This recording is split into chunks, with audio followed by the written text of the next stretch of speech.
Buenos días, Evangelina, amigos telespectadores de hoy mismo. Recién el Banco Central ha publicado su informe relacionado al tema de inversión extranjera directa, el cual se mide de manera trimestral, para ir poniéndolos en contexto.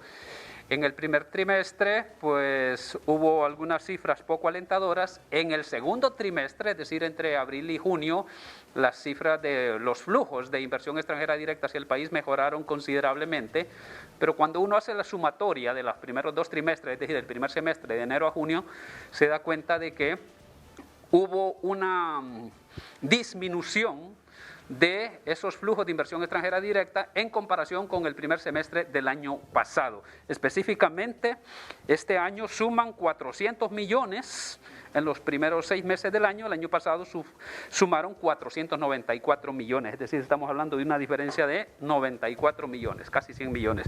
Bueno, ¿qué análisis puede hacer al respecto el licenciado Obed García, que es oficial de Política Económica del Consejo Hondureño de la Empresa Privada? Un gusto saludarle. Sí, un gusto, muy buenos días. Bueno, realmente que es preocupante ver que la inversión extranjera en el país ha venido disminuyendo desde el primer trimestre del 2022. Si tenemos en cuenta el comportamiento trimestral de estos 2 años, lo que era el 2022-23 y lo que fue en el 2022, nos damos cuenta que la trayectoria ha sido hacia la baja, cuando aún en el 2021, es decir, en el periodo inmediato después de la pandemia, se registró un aumento de la inversión extranjera en el país, y eso era algo alentador para la economía, pero en estos últimos 2 años ya se observa una trayectoria opuesta. ¿Por qué pasa esto? Hay componentes importantes. El primero es la perspectiva de largo plazo de los inversionistas, tanto nacionales como extranjeros.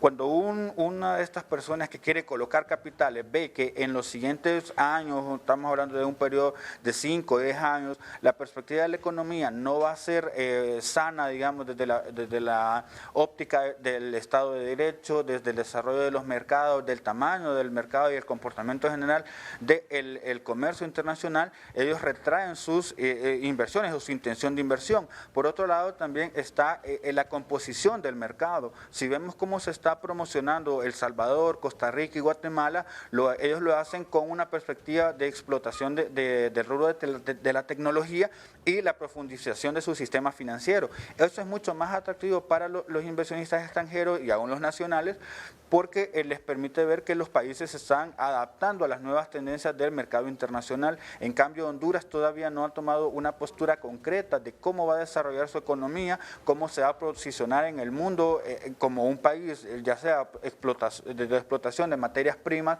de recursos naturales, o por el otro lado de explotación del rubro de la tecnología, que es lo más atractivo de momento. Entonces, esos son los elementos importantes que nos hacen ver y por qué a lograr entender por qué la inversión extranjera se está comportando de la manera que se ha comportado hasta el momento. Claro, y bueno, la composición de estos flujos de inversión que registra el Banco Central también es importante.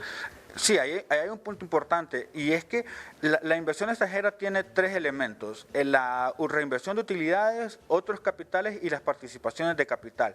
De estas 3, la reinversión de utilidades ya sabemos pues que es la recolocación del dinero que se logró pues producir en un año concreto, pero las otras 2, la participación de capitales y otros capitales, es colocación de nuevos capitales.